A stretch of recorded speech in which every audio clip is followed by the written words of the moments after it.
დავბრუნდით ეთერში და დავბრუნდით სტუმრებთან ერთად წელს მსოფლიო ფაშიზმზე გამარჯვების 70 წლის თარიღს აღნიშნავს. სწორედ ამ თარიღთან დაკავშირებით გაიხსნება გამოფენა ქართველები მეორე მსოფლიო ომში. საქართველოს ძალიან დიდი წვლილი შეიტანა მეორე მსოფლიო ომში და შესაბამისად ძალიან დიდი იყო მსხვერპლიც. ჩვენ ალბათ სათანადოდ უნდა დავაფასოთ ყოველთვის ის გმირები, რომლებმაც თავი დაამახსოვრეს მსოფლიოს. დღეს ჩვენი გადაცემის სტუმრები არიან გამოფენის კურატორი ვახტანგ ცინცაძე და ისტორიკოსი ოთარ ჯანელიძე. დილამშვიდობის პირველ რიგში დიდი მადლობა, რომ ჩვენთან ერთად ხართ. დავიწყოთ კონკრეტულად გამოფენით. საინტერესოა რა ექსპონატები იქნება წარმოდგენილი, იმიტომ რომ როგორც ვიცით, მათი გარკვეული ნაწილი არც უნახავს დამთვალიერებელს არასდროს. გამოფენაზე წარმოდგენილია ძირითადად ეროვნული მუზეუმის კოლექციებიდან აღებული მემორიალური მასალა. ნამდვილად არის ისეთი ექსპონატები, რომელიც პირველად გამოიფინა და არ ყოფილა საზოგადოების წინაშე წარმოდგენილი. გვაქვს ასევე უნდა აღინიშნოს, რომ ის მასალა, რომელიც აუცილებელი იყო თემატიკის შესავსებად ეროვნულ მუზეუმში არ მოგვეპოვებოდა, დავამატეთ სხვადასხვა ორგანიზაციებიდან და დაწესებულებებიდან. ამისთვის ყველას მადლობას გადავუხდი. ძირითადად ეს იყო გერმანელთა ფორმები სამწუხაროდ ჩვენთან არ არის, იარაღი არის ნამდვილად მეორე მსოფლიო ომის დროინდელი, მაგრამ არა ფორმა. და რუსთაველის თეატრმა მოგვცა მათ შორის თქვენმა ტელევიზიამაც გვათხოვა ერთი გერმანელი ჯარისკაცის ფორმა და შეძლებს დაგვარად შევავსეთ აი ამ ყველა ექსპონატით ძალიან ბევრი წელი გავიდა, ხო? და რატომ აქამდე არ გამოიფინა? გამოფენილი იყო როგორ არა, მაგრამ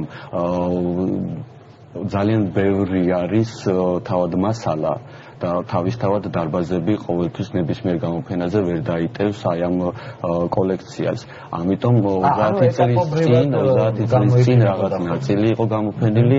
ეხლა შევეცადეთ, რომ ის აუცილებელი მასალა, რომელიც თქვათ ეკუთვნის ცნობილ ხედართმთავრებს და თქვათ საბჭოთა კავშირის გმირებს, მაშინაც იყო რაღაც წარმოდგენილი, მაგრამ ჩვენ შევეცადეთ, რომ გამეორება არ გამოგხსნოდა და ის დანარჩენი მასალა, რომელიც ნამდვილად ის ადამიანების დასაფასებელი არ არის აუცილებელი, რომ იყო მხედართმთავარი და საბჭოთა კავშირის გმირი და მხოლოდ მათი მასალა წამოვწიოთ წინ.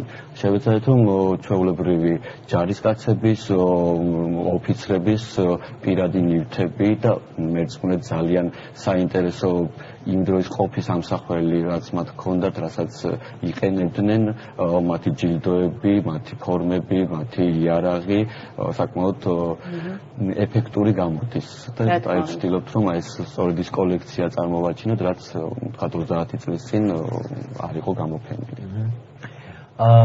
მეორე მსოფლიო ომში 60-ზე მეტი ქვეყანა იყო ჩართული, ხო? თუ ზუსტად 60 ქვეყანა. 62. კონკრეტულად აი საქართველოზე რო ვთქვათ და საქართველოს წვლილზე, რა წვლილი შეიტანა საქართველოს? და რამდენად იცნობს მსოფლიო ამ წვლილს? საქართველოს იმ 62 ქვეყანას შორის, რომელიც ომის მონაწილედ არის მიჩნეული, არ მოიხსენიებოდა ეს გასაგებიცაა. საბჭოთა კავშირის ცალკე სახელმწიფო არ იყო, საბჭოთა კავშირის შემადგენლობაში შედიოდა, მაგრამ ეს ოდნავადაც არ ამცირებს იმ ღვაწლს და წვლილს, რაც ქართველებს მიუძღვით აი ამ ფაშიზმზე გამარჯვებაში.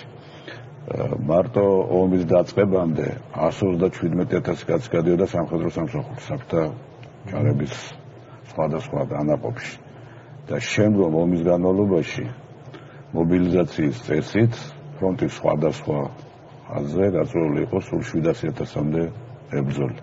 ძალიან დიდი რიცხვია, რა თქმა უნდა. მათ შორის 16,000 ქალი იყო, 60-ზე მეტი გენერალი იყო. ერთი სიტყვით დაუბედურება ის არის, რომ ამათი თითქმის ნახევარი აღარ დაბრუნდა. ეს დიდი მატერიალური, ასე ვთქვათ, ადამიანური მსხვერპლია და რაც თავარია, ქართველები მონაწილეობდნენ თითქმის ყველა ფრონტზე.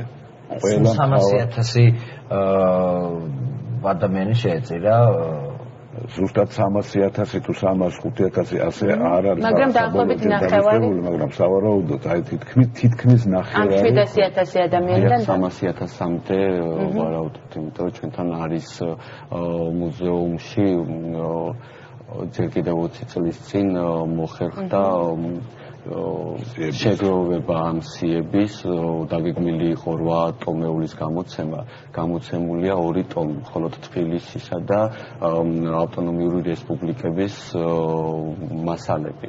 დაღუპულთა გულისხმობ. ანუ შინ მოუსვლელთა სახელწოდებით არის ეს ცნობილი და ეს 6 ტომი ჯერ კიდევ ელოდება რაიონების მიხედვით არის დალაგებული ანბანურად გამოცემას. იმედია რომ ძალიან მალე უკვე 8 ტომი იქნება გამოცემული. ამიტომ ესეთი ინფორმაცია რომ აი 700,000-მდე, ანუ ზუსტად 700,000 არა, ან თქვა 702-3 700,000-მდე თამაშობს ეს. ქართველების გმირობაზე მინდა გითხოთ, რომელსაც ინახავს მსოფლიო და ალბათ მრავალი წელი კიდე შემოინახავს. კონკრეტული ისტორიები თუ არა, რომელიც ნამდვილად შთამბეჭდავია ძალიან. ამ სამას არის რა თქმა უნდა. ჩვენ უბედურება ის იყო რომ ქართველებს პრობლემა მოუწიათ როგორც ერთ ბანაკში ისე მეორე ბანაკის შემოქმედებაშიც და ორივე მხარეს გულწრფელად იბრძოდნენ. იცით აი ეს ძალიან საინტერესოა. ამითაც აიხსნება ის რომ საბჭოთა კავშირის გმირის წოდება 164 ადამიანს აქვს საქართველოსთან მიღებული. მაგრამ ჩვენ გვყავს გმირები რომლებიც სხვა ქვეყნის ასე ვთქვათ უმაღლეს ჯილდოებსაც ატარებენ. ევროპის წინააღმდეგობისა და პარტიზანულ მოძრაობებში თავის გამოჩენისათვის. მაგალითად, ცნობილი საყოველთაოდ დიმიტრი ამილახვარი, საფრანგეთის წინააღმდეგობის მოძრაობის ერთ-ერთი თვალსაჩინო წარმომადგენელი და ის საფრანგეთის ეროვნული გმირია. ხორე მოსულიშვილი, იტალიის პარტიზანული მოძრაობის ერთ-ერთი თვალსაჩინო წარმომადგენელი, იტალიის ეროვნული გმირია. ალექსანდრე მანაგაძე, ფრინავი, იუგოსლავიის ეროვნული გმირია. ეს ძალიან ასე ვთქვათ სწავლის მეტყველია და მათ ხსოვნას პატივს მიაგებენ და უფრთხილდებიან იმ ქვეყნებში. შეეხება ჩვენთან ამ 164 კაციდან ყველა ქართველი არ არის. საქართველოს მრავალეთნიკური ქვეყანა არის და თითქმის ყველა ერისა და ეროვნების წარმომადგენელი არის გმირი. მათ შორის ერთი სოხუმელი კაცი იყო ვიტალი პოპკოვი, ის ორგზის გახდა გმირი და მისი ბიუსტი იდგა თბილისში. ეს წესი იყო იმ დროინდელი. რა თქმა უნდა, სია ვერ იქნება სრული და საბედნიეროდ არ იქნება ეს ჩამონათვალისრული, იმიტომ რომ ძალიან შორს წაგვიყვანს. როგორც ვიცით, გამოფენაზე გრაფიკული და ფერწერული ნამუშევრებიც იქნება წარმოდგენილი, ამ მხარეზეც ვისაუბროთ აუცილებლად. დიახ, თავისთავად გამორიცხულია, გამოფენა გაკეთდეს და მუზეუმში დაცული ხელოვნების ნიმუშები, როგორც არის ფერწერა, გრაფიკა, არ შეგვეტანა ამ სიაში. სალკე დარბაზი აქვს მიძღვნილი და აუცილებელია უნდა აღვნიშნოთ ისიც რომ ეს ნამუშევრები კიდევ იმით არის უნიკალური, აქ წარმოდგენილია სწორედ ომის ხაზზე ჩანახატებიც. არ არის მხოლოდ თქვა 60-იან, 70-იან, 80-იან წლებში. ესეც არის ბუნებრივია, მაგრამ ნამდვილად უნიკალურია. ბუნებრივია მეტად დასაფასებელია სწორედ ველზე, სწორედ 42-53 წლებში ჩანახატები და აი ამით კიდევ ერთხელ ხაზს უსვამს აი ამ ომის სიმძიმესაც, ტკივილსაც და იმ გამარჯვების სიდიადესაც, რასაც ზოგადად აღვნიშნავთ. მემორიალური ნივთებიდან რომელია ყველაზე ისეთი მნიშვნელოვანი და ყველაზე განსაკუთრებული ძალიან რთულია, იმიტომ რომ ჩვენ გვაქვს პირადი იარაღებიც, გვაქვს უნიკალური ორდენებიც, რომელიც იშვიათად არის და იშვიათად ეძლეოდათ ადამიანებს, გვაქვს უნიკალური მაკეტებიც, ფორმებიც, ზოგადად მუზეუმელისთვის ბიბლიოთეკიდანაც იქნება, როგორც საველე ბიბლიოთეკიდანაც არის, ანუ ბიბლიოთეკიდან ცოტა ის ხმამაღალი ნათქვამია, კი მაგალითად გვაქვს ერთ-ერთ ქართველი ექიმი ქალი, რომელმაც მიაღწია ჩავიდა ბერლინამდე და 9 მაისის გამარჯვებას შეხვდა. ერთადერთი წიგნი, რომელიც ბუნებრივია ეხება სამედიცინო თემატიკას, წამოღებული აქვს თავად ჰიტლერის კაბინეტიდან. და მასა საკმაოდ კარგი წარწერა და აი ესეთი მნიშვნელოვანი გვაქვს ასევე უნიკალური შეიძლება თავად მნიშვნელობის თვალსაზრისით არა, მაგრამ მაგრამ პირველად თავად მუზეუმის თანამშრომელიც რომ ხედავს ამ ნივთს და ეცნობა რომ ეს ნამდვილად ეს არის, ესეც უნიკალურობას იწვევს. მაგალითად, ერთ-ერთმა ქირურგმა ქალბატონმა, რომელმაც ასევე ბერლინამდე ჩავიდა, იმის გამო რომ თავი მოეწესრიგებინა გამარჯვების დღისთვის, იქ შეიძინა თავისთავად ჰიგიენური საშუალებები და რაღაც რაც დარჩა ჩამოიტანა. მაგალითად 45 წლის გამოშვება პალმოლივები გვაქვს და ესეთი თითქოს არაფერი ხო იმ ორდენებთან უნიკალურ ვთქვათ მატერიალური თვალსაზრისით ძვირფას მასალასთან, მაგრამ ხო მე კიდევ ერთი აღმოჩენა და ესეთი დეტალები გვაქვს თითქოს იმიტომ რომ არ იყო მარტო ბრძოლა იქ თავისთავად განთვითოთ და ცხოვრებაც გრძელდებოდა თანამ ყოველფერთან ერთად თავისთავად და გვაქვს პურის მასისგან გაკეთებული ჭადრაკი ჭადრაკის ფიგურები დომინოს ქვებსაც მოვკარეთ დომინოს ქვები ლესელიძის გენერალ-პოლკოვნიკ ლესელიძის დომინოს ქვები ეს ლითონია ბუნებრივია მაგრამ უბრალო მეომრები თამაშობდნენ იმიტომ რომ მათთვის ერთადერთი გზა ის იყო რომ იმ საშინაო რეალობას დროებით მაინც სტალინის პირადი ნივთებიც ხომ არ იქნება წარმოდგენილი რა თქმა უნდა ესეც არის პირველად აი სწორედ სტალინის ეს ნივთები პირველად ორი ჩიბუხია სხვადასხვა გამოშვების გამოშვებული ხალხ ქვეყანაში გამოშვებული და როგორც ჩანს ეს სასაჩუქრია, ასევე სასაჩუქრე ლარნაკია, რომელიც მისი დაბადების 70 წლის თავისადმი ერთ-ერთმა რუსეთის ოლქმა მიუძღვნა, რომელიც ერთადერთია არ არის განმეორება, ანუ ეს არ არის ქართული წარმოება, მხოლოდ სტალინისთვის გაკეთდა და არის პირველ ზღვარში შესრულებული. ხო, საკუთრებულად ძვირფასი იქნებოდა ბუნებრივი. არა მარტო ის რომ თავისთავად ახლა ამ ნივთის მნიშვნელობა იმითაც მნიშვნელოვანი ერთ ის რომ ეს არის მემორიალური თუმეტეს სტალინის ის რომ მასალად ძვირფასია მაგრამ თავად ხელოვნების ნიმუშია აი როგორ არის შესრულებული ეს საინტერესო მობრძანდება თავად ვერ ნახავს აი ნამდვილად უნიკალურ დონეზეა შესრულებული როგორც ხელოვნების ნიმუში ამიტომ ამ ნივთის ფასეულობას ათმაგდება არ მხოლოდ მფლობელის ვინაობა განსაზღვრავს თავისი მასალისა და თავისი ოსტატის ასე ვთქვათ უნიკალური ნატიფი ხელოვნების შექმნით. ძალიან საინტერესო იქნება თქვენი რეკომენდაცია იმ ადამიანებისთვის, ვინც აპირებს, რომ გამოფენა მოინახულოს. კონკრეტულად საბედნიეროდ ბევრი ექსპონატი გვაქვს და ესე გამორჩევა მივხვდით, რომ რთულია, მაგრამ ძალიან რთულია. უბრალო წერილიც კი დიდი მნიშვნელობის მქონია და უნიკალურია, იმიტომ რომ ჩვენთვის ექსპონატები არ იყოფა ესე რომ ის არის მნიშვნელოვანი და ნაკლები. თუ ეს არის ვთქვათ რაღაცა უბრალო პურის მასის. მიუხედავად ამისა, ალბათ ყველა დამთვალიერებელი ისეთ დონეზე ვერ აფასებს ამ ექსპონატებს, რა თქმა უნდა, როგორც თქვენ, იმიტომ რომ საკმარის აუცილებელია ძალიან დიდი ცოდნა იმისთვის, რომ შეაფასოთ თითოეულის ღირებულება. თქვენ რა აქცენტებს გააკეთებდით, რომელია ის ექსპონატები, რომლებითაც უნდა დავიწყოთ და არც ერთ შემთხვევაში არ უნდა გამოგრჩეს და არ დარჩეს ჩვენი ყურადღების მიერ.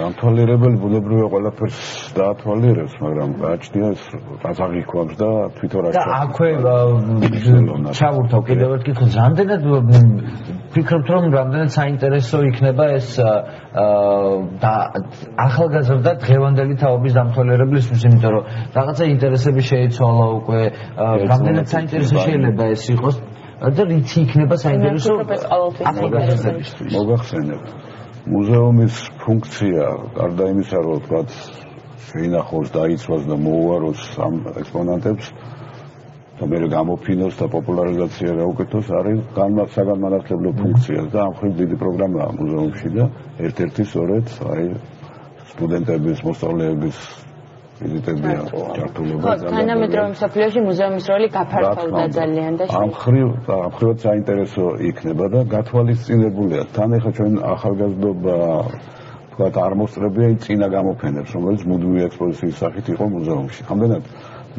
ეს სპეციფიკაც გათვალისწინებულია და გათვალისწინებულია ისიც, რომ ის იყო მხოლოდ საბჭოური თქვათ ხედვით გაკეთებული და ბუნებრივია ასე უნდა ყოფილიყო მაშინ.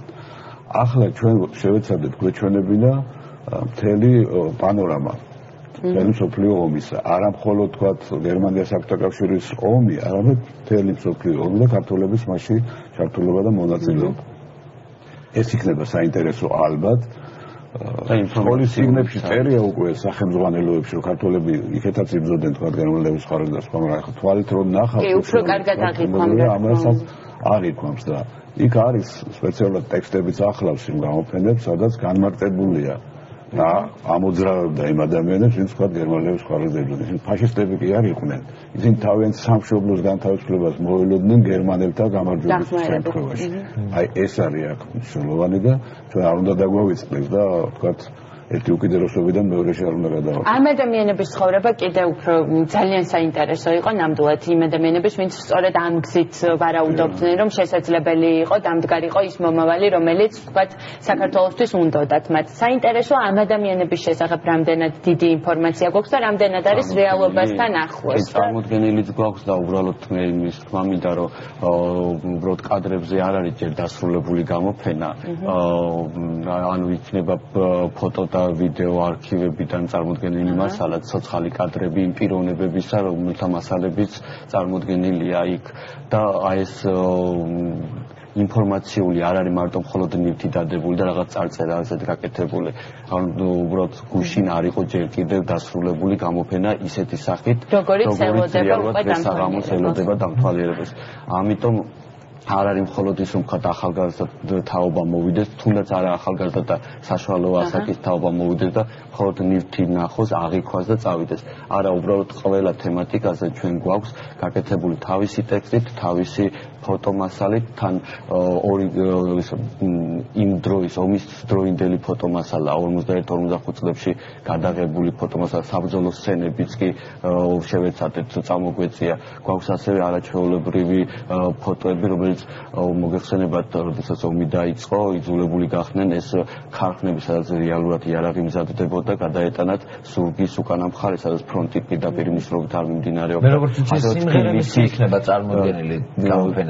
სიმღერები, არა, ლექსები გვაქვს წარმოდგენილი, მაგრამ სიმღერები ნაკლებად, იმიტომ რომ გამოფენაზე გვაქვს რამოდენიმე ეკრანი და უბრალოდ ორივე რო ჩაირთოთ. ანუ აქვე მინდა აღნიშნო რა სიმღერებს ესაუბრებს, ეს საველე კი, არა, ესეთ რა თქმა უნდა კავკასიის დაცვის კადრები გვაქვს გადაღებული, ამოღებული ცენტრალური არქივიდან. აი მაგალითად, როდესაც ვსაუბრობთ თქვა ლესელიძეზე და ლესელიძის ღვაწლზე მეორე მსოფლიო ომში და ადამიანი ნახავს მის ფორმას, ნახავს მის პირად ნივთებს, მის რეალურ კადრებსაც ნახავს, როგორც კავკასიის დაცვაში ძველი ქრონიკებიდან, ასეთ მნიშვნელოვანია. ჯამში ეს ყველაფერი კიდევ უფრო თამბეჭდავია და უფრო რეალურად გუშინ რისი გადაღებაც მოახერხა თქვა თქვენმა ტელევიზიამ თუ სხვამ, ის არ არის დასრულებული, ის არის სამუშაო. სულ რამდენი ექსპონატია?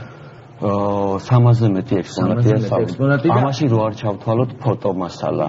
და აქვე მაყურებელს შევახსენოთ. რამდენი ხნის მანძილზე იქნება? ეს ოქტომბრის ბოლომდე ჯერჯერობით დაგეკვილი თუ შესაძლებელია გადავაბადდეს. შევახსენოთ მაყურებელს, სად გაიმართება გამოფენა და სად უნდა მოვიდეს? კი ბატონო, გამოფენა გაიმართება საქართველოს ეროვნული მუზეუმის სიმონ ჯანაშიას სახელობის საქართველოს მუზეუმში, რომელიც მდებარეობს რუსთაველის 3 ნომერში.